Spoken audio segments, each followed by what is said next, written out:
On today's show, we're going to continue to talk about the buyout market, 2 open roster spots for the Bucks, and we think if something's going to happen, it might be happening in the next week or so. So Camille is with me. I need to ask, what do the Bucks need? We're going to continue to talk about the wrist injury to Giannis. He's in All-Star weekend and All-Star mode by the looks, because it looks like he's having a pretty good time. And we do have the resident market expert here, which means we need to talk more about Jae Crowder. You are Locked On Bucks, your daily Milwaukee Bucks podcast, part of the Locked On Podcast Network, your team every day. You are Locked On Bucks. My name's Kane Pittman. You can see and hear me on this show Monday to Friday, and also find my work over at ESPN. And alongside me, back for the first time in a little while, also catch her fine work on the Technical Foul podcast. It's Camille Davis.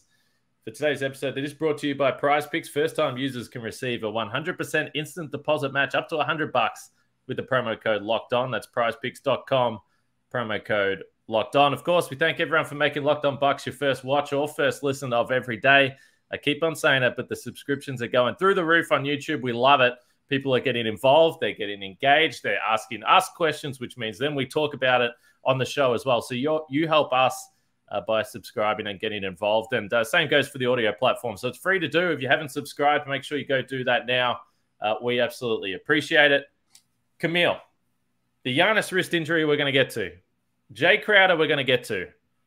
But I think everyone is fascinated about the roster stuff. They love transactions. They love new players. The buyout market is kind of slowed down a little bit, but there is still some names out there. Just in more general sense, how invested are you in adding a guy, maybe 2 guys, to this Bucks roster at this point in time, given what history suggests about the type of players you can add? So for me at the moment, when I start thinking about where the Bucks are, what the Bucks roster looks like, and what the guy who we bring in would be charged to be doing, right? When I think about it in that sense, I'm like, okay, whoever we bring in is somebody who should expect to not play that much. And that's the piece of it that I think some people are missing. Like I saw when Kevin Love, reached a buyout agreement with Cleveland, people are, oh my God, Kevin Love on the Bucks would be amazing. But it's like part of why he wanted to leave Cleveland is because he fell out of the rotation and he wants to go somewhere where he'll be able to play. If Kevin Love, quote unquote, was to come to Milwaukee, there's no pathway to much playing time unless there's a severe injury, which, knock on wood, we're hoping we don't have with our big rotation. With Bobby, with Giannis, with Brooke, there aren't many minutes there to be had by another big. So it would have to be somebody who is okay and cool with understanding that I am here for, break glass in case of emergency type of minutes or regular season minutes to help keep guys fresh until we get to the playoffs. Even with the guard spot, well, let me start. The wing in particular too. Wing players is kind of like we have too many wings. Doesn't make sense. So if you were to bring, funny how that works, isn't it, Camille? Too many wings? So many wings. So many wings. There's not enough playing time for everybody. So you get to the guards, and then it's like, okay, well, there could be a need there. But again, the person who will come and take that spot might not get much playing time behind Drew, behind Grayson, behind Javon at this point. Who knows with Bud's rotation? So bring another guy in. I have to preface it by saying it's somebody who has to understand, and I think fans should understand, the guy probably won't play too much. He'll get some minutes, but more Jeff Teague, I think, with the way that this roster is set up at the moment, where it's like you're kind of coming in for some spot minutes right now. Not sure if you're going to have a spot in the playoff rotation. So if I had to pick a position for a buyout guy to be at, it would be in that guard position because I thought we're thinnest there. But again, I'm not thinking of bringing somebody in thinking they're going to crack the playoff rotation at this point because we just have too many guys right now. Yeah, that's interesting. I think it's a pretty good point you make. I also look at this roster and I think about some guys that maybe will play in some series but don't play in the others. Yep. We always go back to the same old stories, but Bobby Portis, who didn't play so much in the Brooklyn series, ended up playing some pretty big minutes in the NBA Finals. That's going back to 2021. Then you have the guys like Bryn Forbes, who, by the way, is not going to be coming back to the Bucks. The other day I said, when we were talking about buyout guys, he knows the system, he knows the team. Maybe it would make sense why they would bring him back. Within 48 hours, some pretty disturbing stuff coming out. So Bryn Forbes, scratch him off the list. but he played in one series, then wasn't really playable. Grayson Allen, there is question marks about where he fits on this team in some series. And to me, even Jevon Carter. So I find it interesting with these guys. Again, it depends who it is. We've mentioned like Pat Beverly, who honestly, if you're looking at buyout guys, it's pretty rare that there would be a potential buyout candidate that has actually started every game this season and played 28 minutes. Like they're normally like washed. And maybe Pat Bev is washed because he hasn't signed. It hasn't been too much movement yet, but he has at least been playing a fair bit. Will Barton has been out of the lineup. I saw one name that made me laugh, Camille, and it was Seth Curry. Now I believe that the reason or the premise for why he would, possibly be bought out, even though Brooklyn looked like they're still going to be a playoff team, to me anyway, is purely tax purposes. And if they think that they're going to reload again next year, maybe they're just like, look, we're not winning the title this year. Let's cut some money, save some money. Now, that, again, is the type of guy that, okay, bring him in. And not only are you going to bring him in, he's going to be taking people's minutes. But is there any one name that you look at and say that you want? Some other guys that are out there, like Dario Saric is someone that's been floated. Nerlens Noel, I guess. Is there anyone that you look at and you're like, yeah, okay, I'll get around that, or that's number one on my list? The pickings for me, I was like, nothing excites me that's out there to possibly bring in. Like, I know the names are a lot bigger than the production at this point, so it's a little bit different. But on Technical File, one of my co-hosts, Ken, he's a big Lakers fan, so I've heard him all throughout the season talk about how he couldn't stand watching Patrick Beverley play basketball, and it's ingrained in my head at this moment of how he's fallen off a little bit this year. But you bring him in again, breaking case of emergency or certain matchups, because Pat Beverley can be an irritant. He will have 6 fouls he could give up for you. That's a name that's interesting to me. John Wall has been thrown out there as well. And I would not be opposed to John Wall. Again, if he was okay with accepting what the role would be on the team, I think that could be a nice guard to have off the bench as well. But John Wall isn't coming to play behind Jevon Carter. He might want to come like Jeff Teague said, get an A on the group project if they won a championship. Who knows? He might, he might sell off for the ring. But like those are the 2 guys. If I had to pick 2 names, where I'm like, that would make me be like, okay, that's really interesting here. Nothing else too much really excites me. Like, again, Kevin Love, I know, is a name where it's like, wow, he could be really productive, but I just don't see an avenue for much playing time for him, which I don't think is a role that he would want to accept. Yeah, and when I say he wouldn't play behind Jevon Carter, because I had someone in the YouTube comments said yesterday, I don't give enough praise to Jevon Carter. When I say he wouldn't play behind Jevon Carter, I just mean that it would feel from someone that has been public about, like, I can still play, I'm back. It doesn't feel like he is in the stage of his career where he would be willing to be play the Jeff Teague role. Let's just keep calling it that. It doesn't seem likely, but I don't think if they did bring in a guard, whether it was a Pat Bev, I don't know whether, John Wall, obviously we just brought up. Derrick Rose is someone we've spoken about if the Knicks go down that path.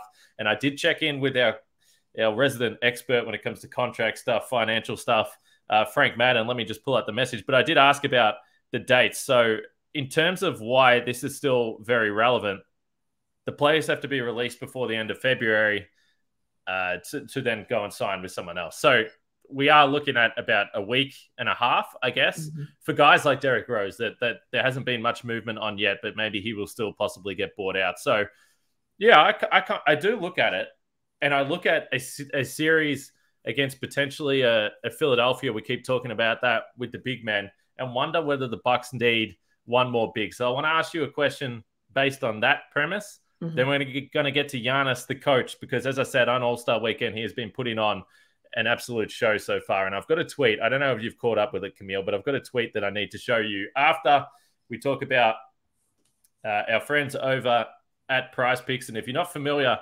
with Prize Picks, you pick 2 to 6 players, and if they score more or less than their Prize Picks projection, you can win up to 25 times your money on any entry. There's no competing against other people. It's just you versus the projections available, and they've got all sorts of sports. The NBA, baseball, not far away, NHL, golf, college sports, everything there. You can make your entry in 60 seconds or less, and it's safe and fast to use. Currently operational in over 30 states and Canada. So download the PrizePicks app or go to prizepicks.com to sign up and play daily fantasy sports. First-time users can receive 100% instant deposit match up to $100 with the promo code Locked On. Don't forget to enter the promo code Locked On at sign up for an instant deposit match up to $100. So we watched a game the other night, Camille, against the Boston Celtics. Now, it was a fascinating scenario because this was not a great night for Brook Lopez, got in foul trouble early. Then the Celtics really went small. And it's been funny to see some of the talk about the Rob Williams stuff. And, hey, if you want to play Rob Williams, the Bucks probably like it. They keep Brook Lopez on the floor.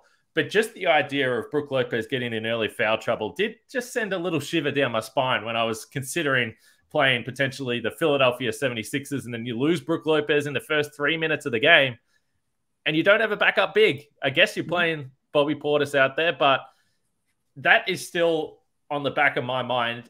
And then I also sit back and go, geez, I just don't think you look at all the guys that get shoved around this time of year, like your Andre Drummonds, your Tristan Thompsons, your Dwayne Dedmans.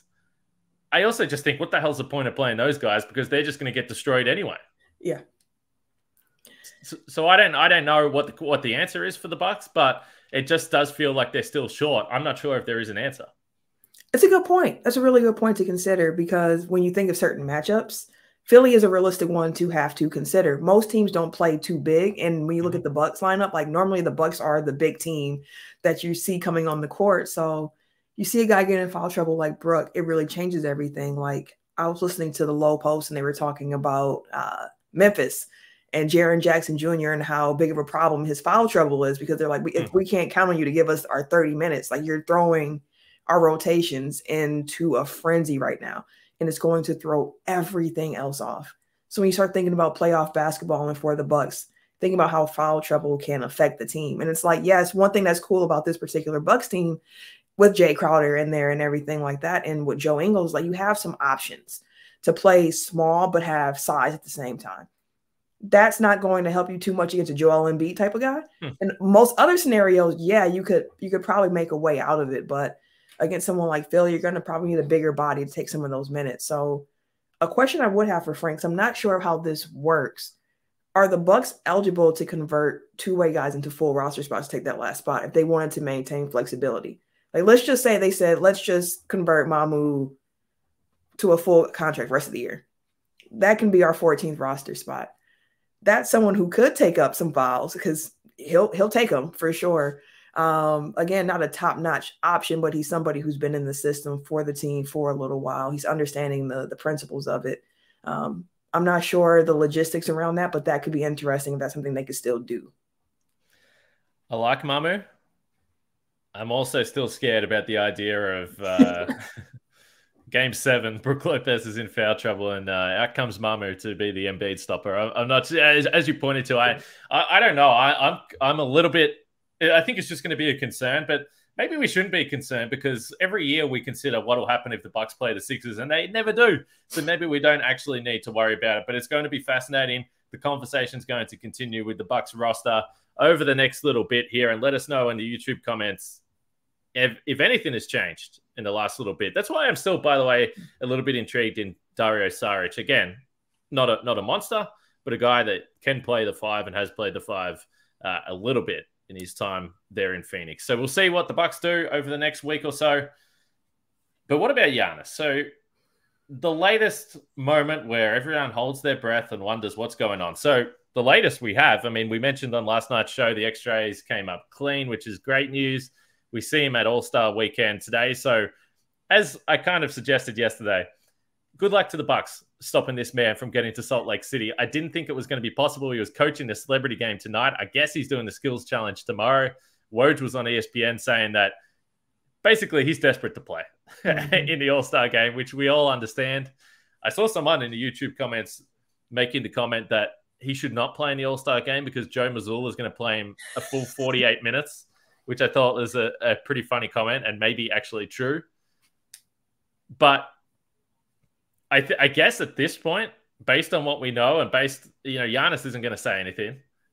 It seems at least good news that he's in Salt Lake City with no bandages, no cast, no wrap, nothing on that hand. Yeah, I mean, we got our good news after the game when we saw the X-rays came back clean. That was the first piece of good news that we had. But again, like you said on yesterday's show, you're going to have a really hard time stopping Giannis from doing that because he is one of the players who takes all-star duties seriously. He wants to go out there, be competitive, put on the show. We know how much it means to him to even try to go for the Kobe MVP. We know to him what this means. And the thing about Giannis is like the things that make him great and what makes fans love him is also going to be the thing that makes fans be like, please, like, stop, just chill out. It's funny to see it because it's like, in my heart, I'm like, I would love for Giannis to not play, but that feels very unrealistic because of who Giannis is. Like, that's what makes Giannis who he is. And normally, the team is there to kind of slow him down. And I would hope that at the All-Star game, he might get in, play a couple minutes, do a couple of things, but not play his normal, minute allocation that he would in previous years. Maybe he does it that way or whatever the case may be. But Giannis is going to get out there. There's no way that, he was going to miss coaching with his brothers in this game, miss the chance to go to the skills competition with his brothers again another year. He loves these moments and he understands how fleeting these moments can be as well. He's always talking about living in the present and understanding that it's not guaranteed you'll be here next year doing the same thing. So when I saw this, I was like, Giannis is absolutely going to play as long as it's not something's not broken and something's, you know what I mean? Like, he's going to be out there. And again, things that make us love Giannis are the things that are also going to drive us crazy about him from time to time. And for the Bucks fans who want him to sit, I get it. I get it. But we know how our guy is. Yeah, that's right. And I did wonder today whether there would at least be a delayed arrival to Salt Lake City. Does he go to the hospital and get scans? Does he just have his hand in an ice bucket for the next 3 days? But no, he's straight there. And the Milwaukee Journal-Sentinel's Jim Olszewski is there. And he tweeted something out, or I think he might have said it on Milwaukee radio, that he just briefly caught up with Giannis and asked him how the wrist was doing. And Giannis said, that was yesterday. which I floated this idea in a DM with Eric and Frank and Mitchell and Dean. And I just said, look, I wonder whether Giannis, and I always hold my breath, and we don't want to, I don't want to bring this up because we talk about it all the time, but his ability to play through stuff is like no one else.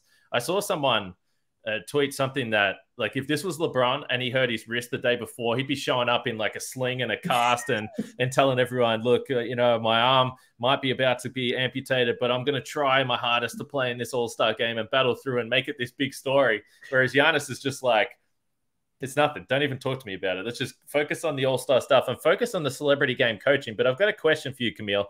I don't know whether you saw this, but Giannis is coaching. He's the ultimate showman. He's being a comedian out there. He's coaching. He's doing all this stuff. Now, Richard Jefferson did a little bit of officiating for this celebrity game. And there is this clip here where Giannis says, you're out here reffing like Mark Davis and shit. And Richard Jefferson says, I'm mic'd up, bro. So my question for you is this a bad move by Giannis for stoking what could be a brewing, terribly officiated game from Mark Davis in the future? Mark Davis is going to get a couple calls back. Absolutely, he's going to get a couple. Come on, Giannis. He probably didn't realize that Richard Jefferson was mic'd up. Richard Jefferson is a very busy man during All-Star Weekend because I didn't know that he was also reffing. I know he does like the commentary and things like that, so he's moving around. He has a lot of jobs. He commentated, played, and officialed in the celebrity game. He's doing it all. He threw down a dunk, I think I saw at one point there. So he's absolutely on fire. But Giannis, be careful with Mark Davis. We already have a hard enough time as it is. We do not need this going on. All right, I'm going to ask you about Jae Crowder. You're the market expert on this podcast. He had his introductory press conference, and I thought really handled himself well. But he did say some interesting stuff about Giannis and previous versions of the Bucks, which I liked. It was nice getting some insight there. But first, let's talk about Built Bar, because if you're looking for a delicious treat over the All-Star weekend but don't want all the fat and calories, you got to try Built Bar. What makes Built Bar so good? Well, for starters, they're covered in 100% real chocolate. That's right, real chocolate. And they come in unbelievable flavors like churro, peanut butter brownie, coconut almond. I don't know how they do it, because you would think that if you're eating something that tastes this good, it can't possibly be healthy for you, but they've got some sort of secret formula. I'm not 100% sure what it is, but there's only 130 calories, 4 grams of sugar, and a pretty generous 17 grams of protein, which you'll love to see as well when you're building the guns. And the good news is you don't just have to go to built.com anymore. You can go to Walmart, Sam's Club, pick yourself up a box of 13 bars. you'll love that. But if you're old school, you can still go to built.com. Don't worry about that. And if you're close to a Walmart or Sam's Club, run in, grab the 13-bar box, maybe of brownie batter, churro, as I mentioned. You can thank me later for that. Built Bar, just a sensational product. So Jae Crowder, we talk about the lineup versatility stuff. And again, we always look at different matchups we think are going to happen. Certainly the Boston Celtics. I think it just gives the Bucks different options in terms of, maybe some guys don't play as much. And I know we've mentioned the guard spots, the big stuff. But even someone like Joe Ingles, who I think we've seen over the last month, not elite defensive Joe Ingles. Let's just say that. He's not quite at his absolute peak performance on that end of the floor at this point in time. And we think that Jae Crowder might be a little more defensive. So even just with those two guys, you want more defense, you need more defense. Jae Crowder maybe plays a bit more. You want some playmaking, you go back to Ingles. And I think those two guys in different lineups could be interchangeable. But just straight up, as a Marquette, I don't know, what do you call it? Fan? Alum? Was this like an emotional moment when Jae Crowder comes home?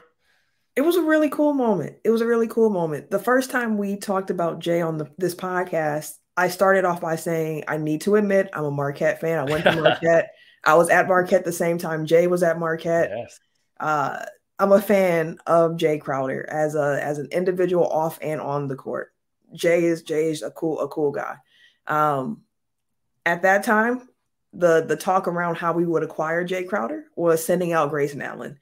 And that I was against. And I won't delve too far into that because I know we felt very similar about that. I've heard you discuss that on previous episodes of the show. So to see that we were able to get Jae for 3 guys who weren't really in the rotation, sorry to George Hill, he might have been in playoff rotation knowing Bud. But to get 3 guys, send them out, to get back Jae, someone who is versatile, who's going to give us different lineup options. I'm a big fan of it. I know we had to give out 5 second-round picks. Understand. But, I mean, the Thunder have like every other first-round pick in the league right now. So what else are we going to be negotiating with at this point? But I think it's a good trade. The thing that I would say gives me pause or a little concern with the Bucks going forward, outside of the idea of them not being healthy going into the playoffs with, Giannis has the wrist and is kind of banged up, and Chris was out again with the knee. Bringing in someone like Jae Crowder, who is somebody who can definitely take minutes. He can take minutes if he is who we, think he is. He hasn't played since May of last year. So hopefully that when he gets on the court, he is the Jae Crowder that, we signed up to get. Bud has a lot of options. And it's going to be very, very important for him to pick the right options at the right time. And sometimes when you have a lot of different options, that could be good. It can be hard to figure out what the best option is in the moment. So that is my only concern with Jae Crowder also coming into the mix, is how Bud is able to handle those rotations in that way, where it's like, okay, like this, like we can't be slow here. Like we have to pick it up immediately and then make that change. And your point about Ingles and Jae maybe being offensive, defensive, I think that's a good point, because what we've seen from Joe before he got injured with the ACL back in Utah, he looked like a guy who was starting to lose a step. And Joe Ingles in his prime, outstanding defender. We know the IQ, the playmaking. And when you see him play now, you still see the IQ, you see the playmaking. He can knock down the 3. It's just on defense. He's getting targeted a little bit now. And that's as teams start seeing other teams doing it, it becomes a plan, it becomes an idea. And until he can show that, he's not the weak link, they're going to keep trying to exploit that. So it could be a situation there where you would bring someone in like Jae, have a more defensive lineup, or, because at this point, Joe Ingles might be who he is on defense. Like just might be how fast he's ever going to move in again. So again, having the options is cool. It's going to be about making sure we're pressing the right buttons at the right time. The other part that's fascinating to me and listening to this press conference is just the mental side of things. And he was asked about going up against this Bucks team, because we know that the Bucks have had plenty of series where the opposition has Jae Crowder. And he mentioned the Miami series, and he was asked what was the difference between Giannis in that series and then the NBA Finals a year later. And it was interesting because he said, well, when I was in Miami, it was our goal to break Giannis mentally. And he's like, and we thought we could do it. And then he said a year later when he was on the Phoenix Suns, even though they went up 2-0, he was like, it was just a complete different ball game. Like, you could just not phase this man. He was just going to keep coming. And the whole team, he said that as well, had really grown in the space of those 12 months. So I thought that was fascinating. But again, just I think the maturity of Jae Crowder, but also the intensity and that kind of stuff of talking through past experiences in the postseason, what it takes to win. I think it's going to be interesting to add that, I guess, intensity back into the locker room, which is always hard to judge from the outside, but I don't think it's a bad thing. Getting a new voice in there that isn't going to be shy about voicing their opinions. Especially a voice that the other guys in the locker room already respect. Like, they've battled against Jae Crowder, so they understand what he brings to the table. They know, they're aware. There's a level of respect there as well, which carries another level of weight to that voice when it does speak up and speak out. And it's a team full of vets. So you would assume it's a locker room that can have a lot of honest conversations without taking too much to heart, because they all want to win. They understand what it's about. They know how to play ball the right way. They saw what it takes to get to the finals. And it's about, being accountable and trying to get there. And of course, above everything else, health. But having another voice like that in the locker room is going to go a long way, I think, for the team.